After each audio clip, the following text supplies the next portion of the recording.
Hello Valorant fans, I'm Kevin Clutch back with some breaking news about the VCT Partnership League in Valorant. The 30 teams that will be making up this league have been announced, and we're about to get my hot take on what I think about these teams. Riot has just posted an announcement on the Valorant website to explain why they picked certain teams and what the categories were for getting into partnership, and I will just go over those briefly now. So, Valorant in their post said that the selection spanned months, including written applications, in-depth interviews, and financial reviews of all of the teams in consideration to get into the partnership. But Riot was ultimately looking for these three things: organizations who shared the values of always putting fans first, and celebrate the diverse community and committed to supporting the pro players that make up this incredible scene. The second thing was the organizations who have created a strong connection with the fans through engaging content, a compelling brand, and an exciting roster. And third, organizations who are built for the long term with a focus on sustainability. So before we get into the juicy meat of the teams that have been picked, I feel like the summarization of Riot's post really means that they wanted teams that have a good brand image, that are sustainable in the long run. So they will probably have teams in other esports as well and will be established brands, because Riot really wants to take this far into the future. And also just giving players equal opportunity and good pay so they can live off of it and just increase the value of players in the game. But all understandably very reasonable things for Riot to request, as they will be paying these teams in partnership. It's not like normal partnerships where the partnered teams will pay the organization to be part of the league. Riot have chosen these teams and will be funding them accordingly to partake in the league for them. So ultimately, if you're thinking of brands with all of these values, you would look towards Sentinels, 100 Thieves, Optic, TSM, Team Liquid, Fnatic, all that have established brands in other esports and have longevity in the esports game. However, that is not what happened. Let's get into it with the first list of teams that Valorant has put on their website, which is the Americas. So this spans, I believe, North and South America, so there'll be a mixture of teams here, but the amount of organizations in North America that might not get a spot would be unbelievable, and it's gonna be tough to see who gets in and who hasn't got a place. So, let's see the teams. So, the teams that have been selected for the Americas in Valorant are Sentinels, 100 Thieves, Cloud9, NRG, Evil Geniuses, Furia, Loud, MIBR, Crew Esports, and Leviathan. What I'm very shocked about, though, that Optic and TSM didn't get a place in the Partnership League. There was rumors going about everywhere that TSM was gonna get their partnership spot and then buy the Optic guys if they didn't get in, which everyone assumed that TSM had already been told they got a spot in partnership. So this has really shocked me. But no doubt about it, all of the teams that have got in are definitely going to be vying for that Optic roster, since they did come second in the grand final at Istanbul. And I'm just shocked that Optic didn't get a partnership. Maybe it was because Marvs was known for cheating in the past in CSGO. Who knows? But the fact that Optic is such a major player in a lot of esports is really crazy to think that Riot decided not to have them on, because I really think they fitted all of the values that Riot had listed out in their statement.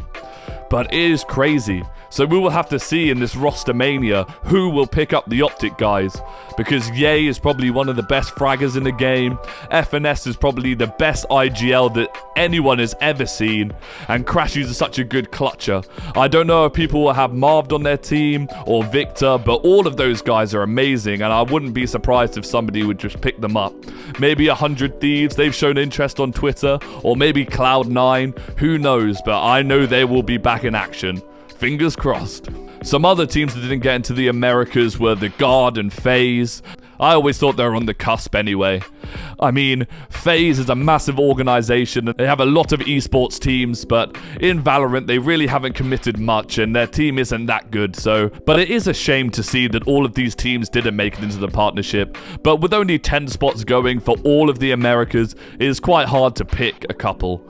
But I really think MIBR and Evil Geniuses really got lucky getting into franchising, because a lot of these other teams, I think, have done more for the franchise and for the Valorant community. And I'm quite sad to see they're not in it, but at the end of the day, Riot is paying these teams for getting into partnership. So at the end of the day, it's Riot's call, but I would have liked to see some other teams instead. I mean, Sentinels is probably one of the best teams for the stuff they've done for Valorant as a whole. They're probably the biggest Valorant org. Everybody knows about them. I mean, their team isn't the best, but what they bring to Valorant is so much engagement and views and reach. So they were definitely a good pick. And all the others just make a lot of sense, but it is a shame. Anyway, moving on to EMEA.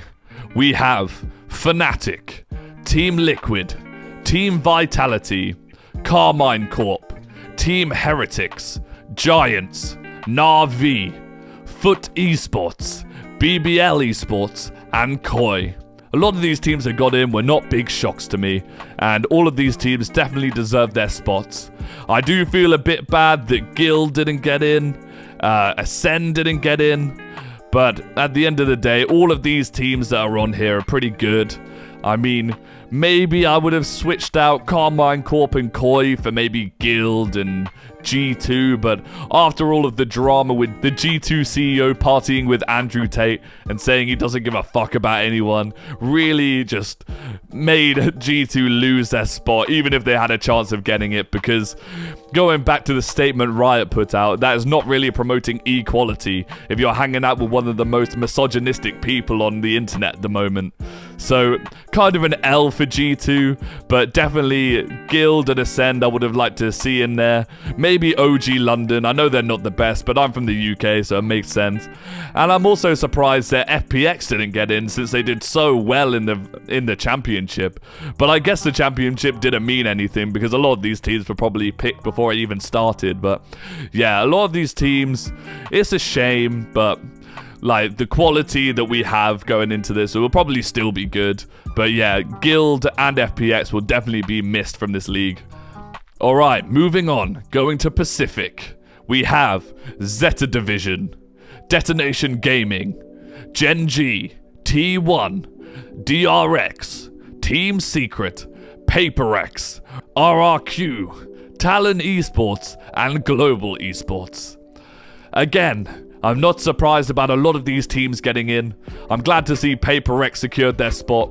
DRX were definitely getting a place. I mean, I don't think that was up for debate. And Zeta Division definitely coming out swinging. A lot of these other teams I haven't heard much about, but I have seen some of their games, and I'm sure they are massive in the Pacific region. And we'll definitely have to keep track of what they do in this league. But again, the Pacific looks like it's going to be a strong set, and I'm very excited to see what happens. I am a little bit surprised that Xerxia Esports didn't get in, and I'm also surprised that Bleed and Boom didn't get in. But again, it seems like Riot has really knuckled down on who they want to bring into this. And it doesn't matter how big an org you are, how much you've done. I guess Riot must just have some other standings, or maybe they didn't get on with the people at the top of some of these orgs. Because if you look at some of these orgs on paper, it's kind of crazy that they didn't get partnership just from how much they've done. But maybe in the in-depth interviews and the conversations they've had with Riot and them didn't really get along. So maybe it's something to do behind the scenes why some of these teams didn't get in. But still, we've got a good range of teams here, and the competitive level of all of these leagues will be great. And I'm very excited to see what happens in the warm-up tournament in Sao Paulo next February. Anyway, that's all the teams that got into partnership. Please let me know your comments down below. And as always, I've been Kevin Clutch. Like and subscribe. And as always, have a great day.